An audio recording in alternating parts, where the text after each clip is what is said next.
بسم اللہ الرحمن الرحیم، السلام علیکم۔ میں ہوں آپ کا میزبان ساجد گوندل۔ آج 12 مئی ہے، سال 2022۔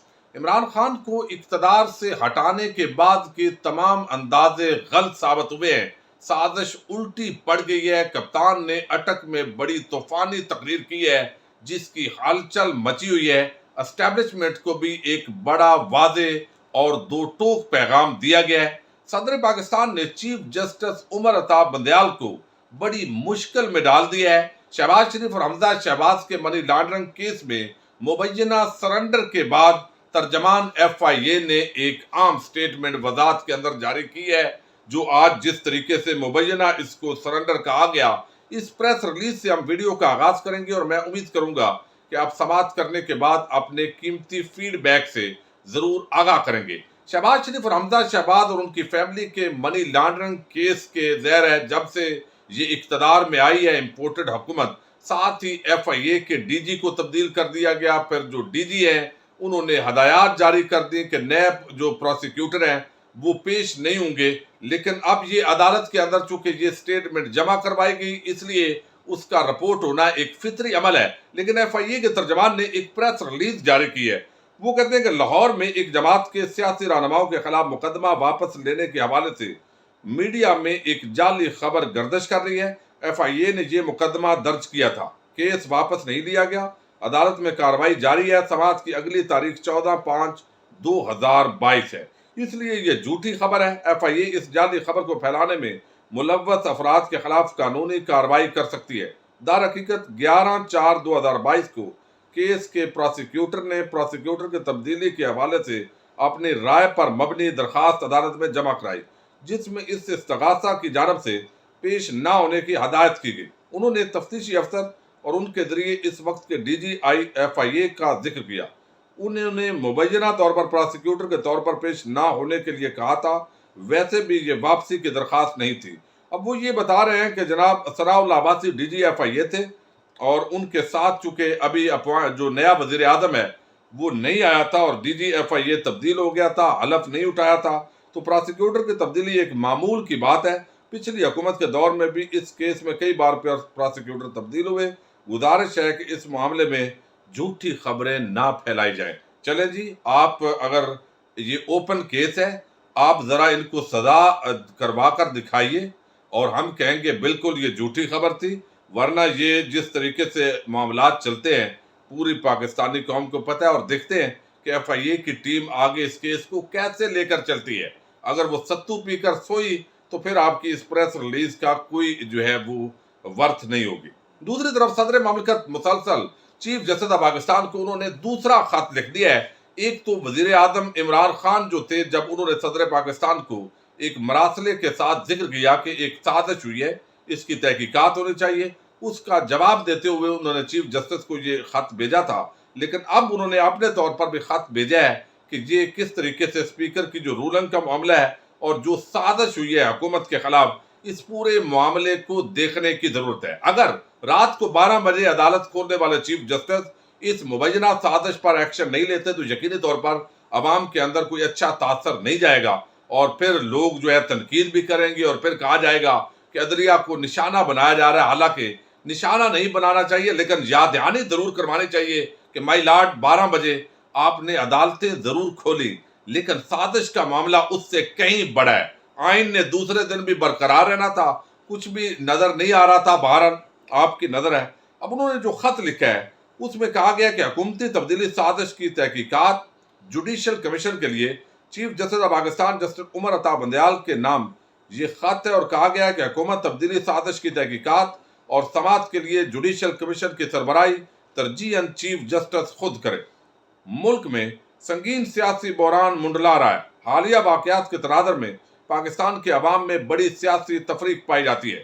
تمام اداروں کا فرض ہے ملک کو مزید نقصان اور بگاڑ سے بچانے کے لیے بھرپور کوشش کریں۔ افسوس تبصرے سیاق و سباق سے ہٹ کر پیش کیے جا رہے ہیں، غلط فہمیاں بڑھ رہی ہیں، مواقع ضائع ہو رہے ہیں، کنفیوژن پھیل رہی ہے، معیشت بھی بحران میں ہے۔ سپریم کورٹ نے ماضی میں کئی انہوں نے لیے قومی سلامتی، سالمیت، خود مختاری اور مفاد عامہ کے معاملات میں عدالتی کمیشن تشکیل دیے، تو یہ پورا میمو گیٹ اور کچھ اور کیسز کا حوالہ دیا گیا ہے۔ اور صدر مملکت نے کہا ہے کہ یہ ہمارے ملک کی بہت بڑی خدمت ہوگی۔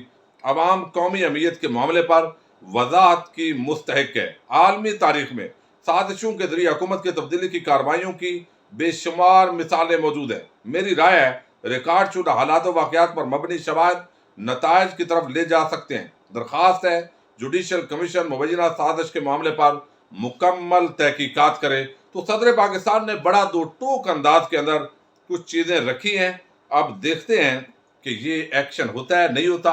اگر نہیں ہوگا تو یقیناً 12 بجے رات کو کھلنے والی عدالتوں پر پاکستانی قوم پہلے سے زیادہ سوالیہ نشان جو ہے وہ کھڑا کرے گی۔ بہرحال دیکھتے ہیں کیا ہوتا ہے۔ اب اٹک کے اندر ہم نے دیکھا ہے ایک سے بڑھ کر ایک جلسہ جو ہے وہ عوامی سطح پر پذیرائی حاصل کرتا ہے۔ لوگ زیادہ تعداد میں آ رہے ہیں۔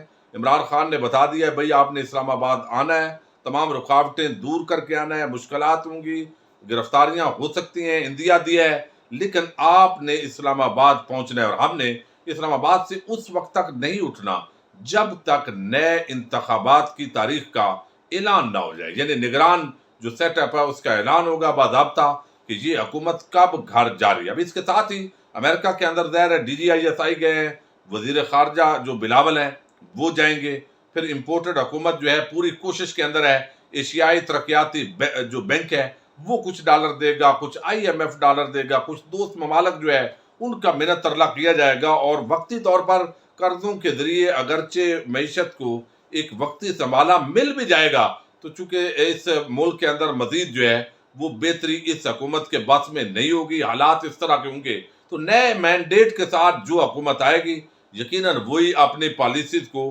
آگے لے کر جائے گی۔ لیکن اس سے پہلے عمران خان کو ڈیفیوز کرنا ہے، ان کی کارکردگی کو لوگوں کے ذہنوں کے اندر ان کے خلاف مہم چلانی ہے۔ لیکن یقین مانیے آپ جہاں پر جاتے ہیں، میں تو پہلی مرتبہ حیران ہوں کہ آج میں ایک فاتحہ خانی پر بیٹھا تھا اور وہاں ایک عام جو بہر کے آپ کہتے ہیں کہ جو کام کاج کرنے والے وہ لوگ ہوتے ہیں، کاشتکار، مزدور، وہ جتنا ایکسائٹڈ تھے عمران خان کے حق میں حیران رہ گیا۔ بہرحال آپ بھی یہ دیکھتے ہوں گے روز۔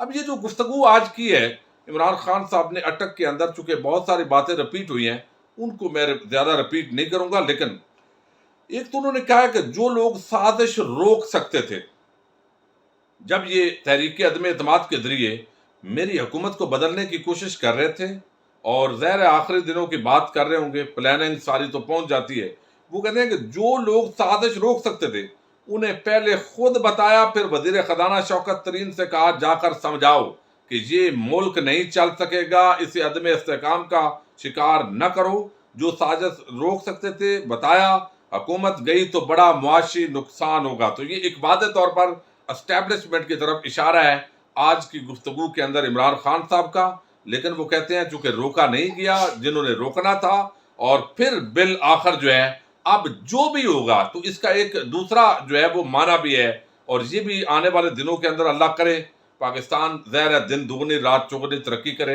سیاسی اختلافات اپنی جگہ ہیں، لیکن پاکستان کے لیے تو دعا ہر فرد کی محب وطن پاکستانی کی ہوگی۔ تو اگر خدا نہ خواستہ پاکستان کے اندر کوئی خرابی معاشی طور پر مزید ہوتی ہے تو اس کے اندر بھی جو اسٹیبلشمنٹ ہے اس پر بڑا الزام آئے گا، چونکہ وہ کہتے ہیں روکنا تھا اور انہیں کہا تھا کہ روکیں لیکن نہیں روکا گیا۔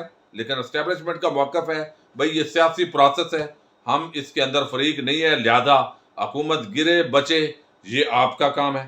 اب دوسری طرف وہ کہتے ہیں کہ جیل جانے کو تیار ہوں، جان کی قربانی دینے کو بھی تیار ہوں، لیکن امریکہ کی غلامی جو ہے وہ تسلیم نہیں ہے۔ 3 اسٹوجز نے بائیڈن انتظامیہ سے مل کر سازش کی، پاکستان میں بیٹھے امریکی ہینڈلرز نے حکومت گرا دی، الیکشن کے اعلان تک احتجاجی تحریک جاری رہے گی۔ وہ کہتے ہیں کہ 2 بھائی ہیں، ایک فوج کو گالی دیتا ہے، دوسرا بوٹ پالش کرتا ہے۔ یہ قیامت کی نشانی ہے کہ آصف علی زرداری نیب کے اندر اصلاحات کی بات کر رہا ہے، یعنی وہ پھر کون سا احتساب ہوگا جو بعد میں نیب کرے گا، یعنی زرداری اور شریف مل کر جب نیب کی اصلاحات کریں گے تو اس کے بعد وہ نیب کون سا احتساب کرے گا، پوری پاکستانی قوم ویسے اس پر حیران ہے۔ امریکی فوج سے زیادہ پاکستانی فوج کے جوانوں نے شہادت دی، ہمارے 80,000 لوگ امریکہ کی جنگ میں قربان ہوئے۔ مشرف کو امریکہ کے حکم پر انہوں نے اس کا گھٹنے ٹیک دیے تھے۔ حقیقی آزادی کی جدوجہد میں نوجوانوں کی ذمہ داری ہے کہ وہ میرے ساتھ اس جنگ میں شرکت کریں۔